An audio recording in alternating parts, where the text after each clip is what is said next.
Salut à toutes et à tous, bienvenue sur ma chaîne Ciné Série Galaxy. Ça me fait très plaisir de vous retrouver aujourd'hui pour ce nouveau numéro de adaptation de jeux vidéo au cinéma. On va parler d'un jeu vidéo que j'aime beaucoup et d'un film que j'aime énormément, Mortal Kombat de Paul W.S. Anderson. Alors je sais que ce film est détesté autant qu'il est aimé par certains joueurs. Voilà, il y en a qui l'aiment, il y en a qui le détestent, il y en a qui trouvent que c'est un nanar, d'autres que c'est plutôt un bon film. Moi, je fais partie de ceux qui trouvent que c'est un excellent nanar, c'est-à-dire un nanar qu'on prend beaucoup de plaisir à regarder, mais c'est aussi un très bon film de baston, il faut le reconnaître. Je vais vous donner quelques indications sur la franchise Mortal Kombat en tant que jeu vidéo, mais je ne m'étendrai pas trop sur le sujet, car je vous encourage à aller voir la chaîne YouTube The Jean-Baptiste Show. Il a fait une vidéo explicative sur toute la saga vidéoludique Mortal Kombat du premier jusqu'au plus récent. C'est excellent, c'est très bien rythmé, avec beaucoup d'humour et très visuel. Moi, je vous parlerai des 3 premiers Mortal Kombat. Alors, c'est une franchise créée par Ed Boon et John Tobias. Les 3 premiers opus de la franchise en jeu vidéo sont sortis respectivement en 1992, 1993, 1995 sur plusieurs consoles, Super Nintendo, Mega Drive, et sortiront sous l'appellation, sous le regroupement Mortal Kombat Trilogy sur PlayStation 1. Les héros de la Terre, représentés par Raiden, combattent un sorcier suprême qui prépare l'arrivée d'un empereur maléfique venu de l'outre-monde d'une autre dimension qui veut envahir la Terre pour la soumettre. Le sort du monde se décidera dans un tournoi d'arts martiaux où chacun aura ses champions.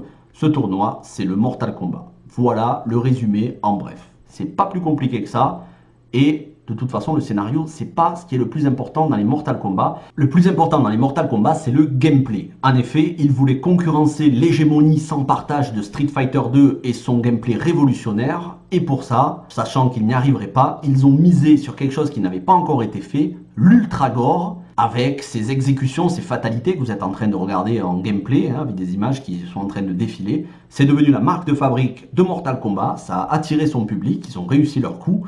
Est-ce que c'est bien, est-ce que c'est mal? C'est pas le but de la vidéo. Mais en tout cas, c'est la marque de fabrique de Mortal Kombat. Mais c'est pas du gore, j'ai envie de vous dire, sérieux. Ça sent la parodie, ça sent l'humour. C'est tellement exagéré que c'est presque pas choquant. Alors je dis pas que c'est pour les jeunes, c'est très clairement des jeux aujourd'hui qui sont déconseillés aux moins de 18 ans. Et à l'époque, c'était d'ailleurs très critiqué. Mais voilà, ce sera la marque de fabrique des Mortal Kombat. Passons maintenant au film qui est sorti en octobre 1995, la même semaine que Mortal Kombat 3, qui sera plus tard regroupé sous Mortal Kombat Trilogy et que j'ai pensé en long, en large et en travers. Pour ce qui est du film, eh bien évidemment, il faut être objectif. Même si j'aime le film, je reconnais qu'il a des défauts. Mais d'abord, dans un premier temps, je vais m'attarder sur les qualités du film et ensuite sur les défauts. Alors les qualités, elles sont au nombre de trois grandes qualités qui caractérisent le film. La fidélité des personnages par rapport à ceux des jeux vidéo, les combats et la bande originale, la musique qui rythme les scènes du film. Commençons par les personnages avec le petit point casting. Sonya Blade, jouée par Bridget Wilson-Sampras, qu'on avait découverte aux côtés d'Arnold Schwarzenegger dans Last Action Hero, et qui plus tard fera une petite apparition dans Souviens-toi l'été dernier, et depuis on l'a plus vue en dehors de certains téléfilms. Elle joue donc Sonya Blade. Elle correspondait très bien au rôle, elle était athlétique pour l'époque, c'était quand même le stéréotype de la blonde sexy à forte poitrine, mais en même temps c'était comme ça dans le jeu aussi. Elle joue très bien, elle joue très bien, ses dialogues sont pas fous non plus, mais elle est très bien pour le rôle. Puis on a donc Johnny Cage joué par Lyndon Ashby, que l'on a pu voir après dans Resident Evil Extinction, produit par Paul W.S. Anderson, 3e opus de la franchise cinéma, et plus récemment dans The Walking Dead, la saison 6. Lui, il fait le rôle de Johnny Cage, c'est-à-dire la star des hollywoodiennes de films d'action, de films d'arts martiaux, en quête de toujours plus de crédibilité, et qui bien évidemment viendra au secours de la belle blonde pour la sauver. Bon, c'est le stéréotype des films d'action de 1990 et encore un petit peu aujourd'hui. Et d'ailleurs, le personnage correspond très bien au Johnny Cage du jeu, c'est-à-dire le Johnny Cage qui se la pète et qui est plus en train de parader que de combattre, même si c'est un bon combattant dans le film. Et on a Liu Kang, toujours du côté des héros humains, Liu Kang, donc descendant de Kung Lao. Pour le rôle a été choisi Robin Shou, qui avait joué dans beaucoup de films d'arts martiaux, films asiatiques ou autres, et qui plus tard fera une petite apparition dans Dead or Alive, autre adaptation que j'aime énormément. Alors vraiment, alors là, ça va être une critique 100% positive, qui arrivera bientôt sur la chaîne. Dead or Alive, l'adaptation du jeu vidéo, et qui, pour ses derniers films en date, a joué dans une franchise cinéma, DTV, Course à la mort, remake de Course à la mort de l'an 2000 avec plusieurs suites sorties directement en DVD. Voilà pour les héros de la Terre. Ensuite, on a Raiden, joué par l'immense Christophe Lambert, qui s'est immortalisé dans la franchise, en tout cas au moins le premier opus. C'est vrai que le deuxième c'est pas fou, mais bon, on va pas en parler aujourd'hui. Dans la franchise Highlander, et puis habitué de Luc Besson, et qu'on a pu voir dans tellement de films. Christophe Lambert, je ne vais pas détailler sa filmographie, vous le connaissez tous. Ensuite, du côté des méchants, on a Shang Tsung.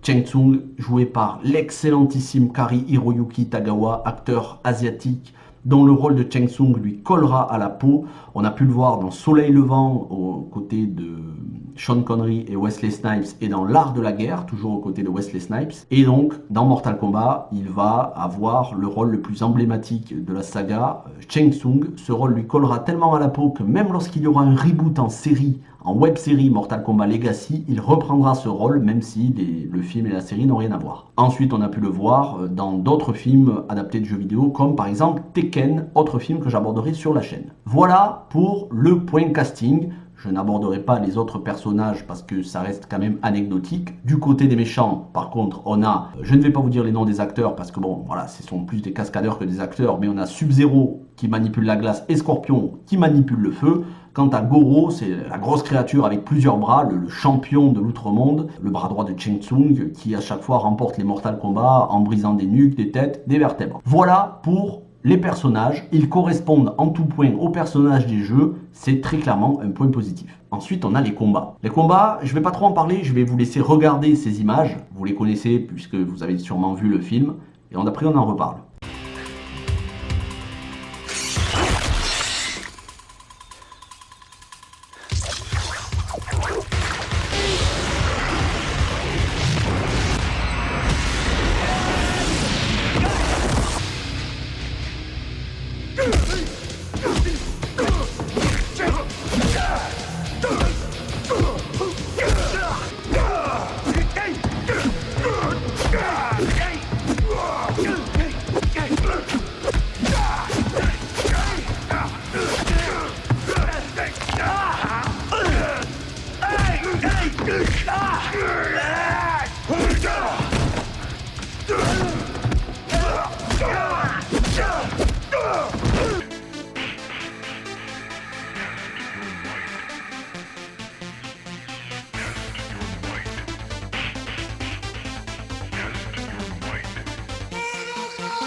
Voilà, les combats, moi, personnellement, je n'ai rien à redire dessus. Alors, on parlera de la violence et du gore dans la partie négative.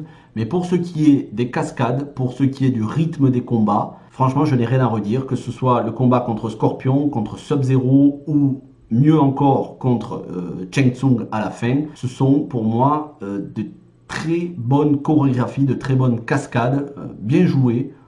C'est immersif. Donc, pour moi, c'est un très grand oui, c'est un point positif. Et on en arrive au troisième et dernier point positif, dernier gros point positif, la musique. Avec ce thème de Mortal Kombat par le groupe de Immortals, qui est mythique, voilà, on l'entend partout dans les jeux, on l'entend à chaque fois qu'on pense à Mortal Kombat, on pense à ce titre-là. Et c'est vrai qu'il rythme super bien les combats, notamment le combat final entre Liu Kang et Shang Tsung, c'est vraiment un régal. La bande originale du film, elle est composée par George S. Clinton et rythme toutes les scènes du film. C'est vraiment une excellente bande originale. Elle avait eu de très bon retour. D'ailleurs, George S. Clinton est un grand compositeur qui était très demandé à l'époque dans les années 90 et il a continué. Aujourd'hui, âgé de plus de 70 ans, il faut savoir qu'il a été nommé aux Emmy Awards, alors pas pour son Mortal Kombat, mais il a aussi composé la bande originale d'Austin Powers.